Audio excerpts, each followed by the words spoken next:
Hey guys, Professor Bill, Comic Book University, and it is hammer time. No, literally, for everyone, including the Unworthy Thor. What do I mean by this? Do you remember the Original Sin storyline? No? That's not a problem. That's why Professor Bill is here.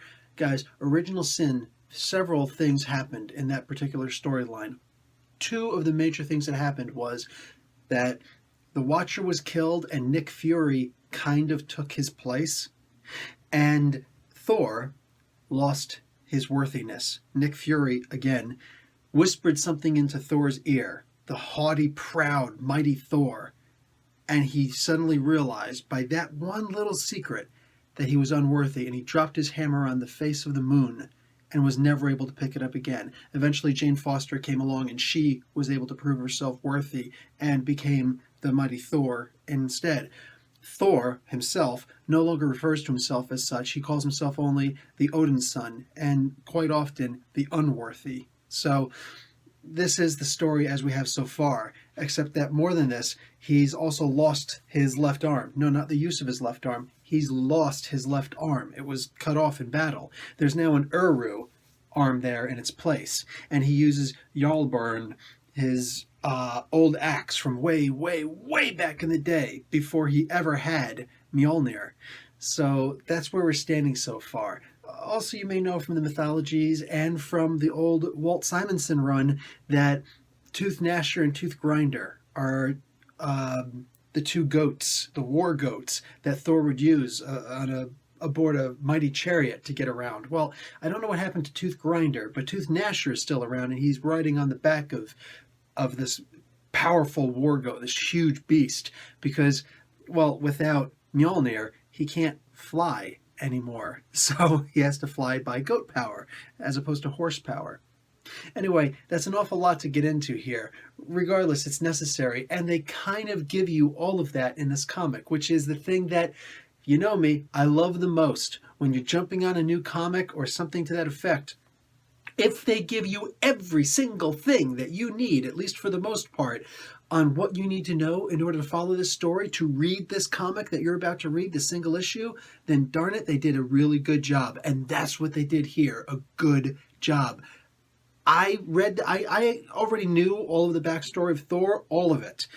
But by reading this, I know that anybody could jump on board of this comic and pursue, no problems. So that's really all that I look for in a new comic, if I'm going to like it or not, if it will explain itself, and it does.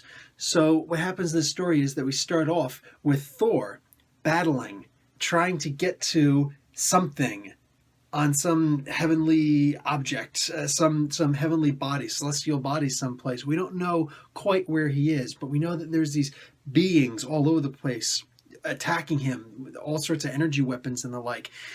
And then we see what he's reaching for. He's trying to get to this cliff face, the top of this small hill or bluff that has a hammer. No, it's not Mjolnir, or at least it is, but it's not. It's not the Mjolnir that we know from this Earth 616 universe. It looks like the one from the 1610, the Ultimate universe. If you ever looked at the Ultimate comic, the Ultimate storylines, it was that Thor with the big hammer on the one side and the axe part on the other side. Huge thing. I don't know that this is the one from the actual Ultimate Universe or not, because that was kind of mechanically created. However, this is a different one. I'm sure that this is a different one from the Thor's comic in the Secret Wars storyline. I love that they're still using things, albeit sparsely, from the Secret Wars storylines, because there were some really good storylines there, fantastic storylines, and the fact that they're still using the Thor core to explain some stories here is beautiful. Now, here he is trying to get here, but he's not able to quite reach it yet. He's getting beaten up bad. Now we go back to several months ago, and he's on the face of the moon, and he, I guess, hears that there are some trolls there. Now, this is our moon, by the way, Luna, the Earth's moon. So he goes there, and sure enough, there are trolls, and he goes there with Jarlborn and Tooth Gnasher, and he just starts hacking a swath through these people, through these trolls.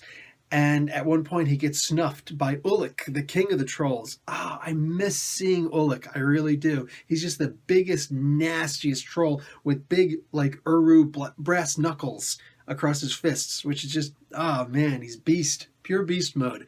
And he goes after Tooth and there's just a big battle right there. But Thor's doing a good job. But they throw a good portion of the moon on him. Thor mentions something in here that's really cool. He says, I may not be Thor anymore. I should call him Odin's son.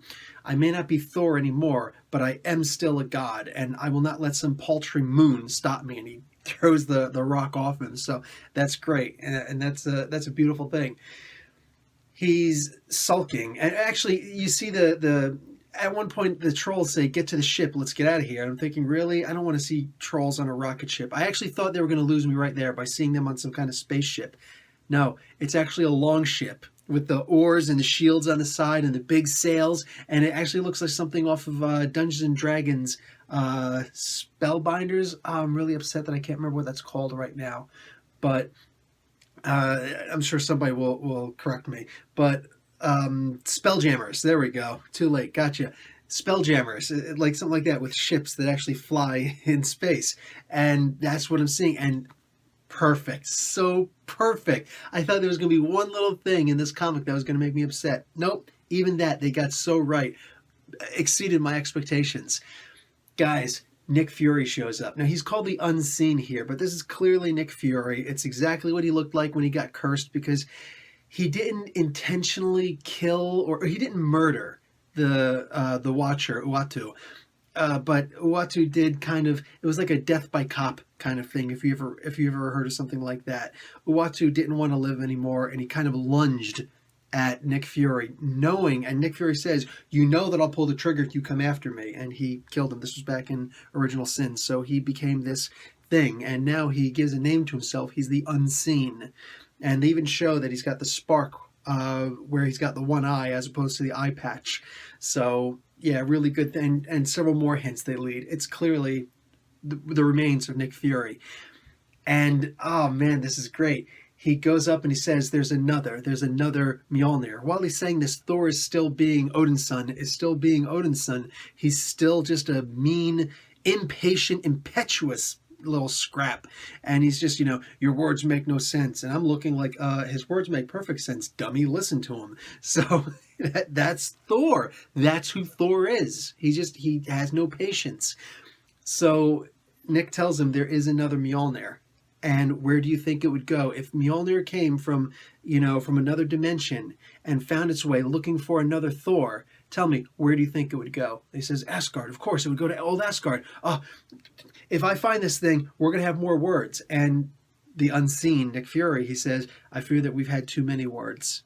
And, of course, indicating to that whisper that he gave to Thor. If Thor wasn't being so bullheaded, hey, man, it wouldn't have been an issue, would it have? This wouldn't have never happened. So it's Thor's own fault. Deal with it. So he flies off and he goes, and Asgard is gone. The whole realm of Asgard is gone. Now, we don't know how this happened, but there is somebody there who potentially has some answers, and it's Beta Ray Bill, Beta Ray Thor. Guys, Beta Ray goes back in the day. And I'm going to tell you, if you don't know who Beta Ray Thor is, allow me to simply give this. Back in the day, when no one could lift Thor's hammer, Captain America was the only one who was ever able to show his ability to lift and even at one point wield Thor's hammer, albeit shortly.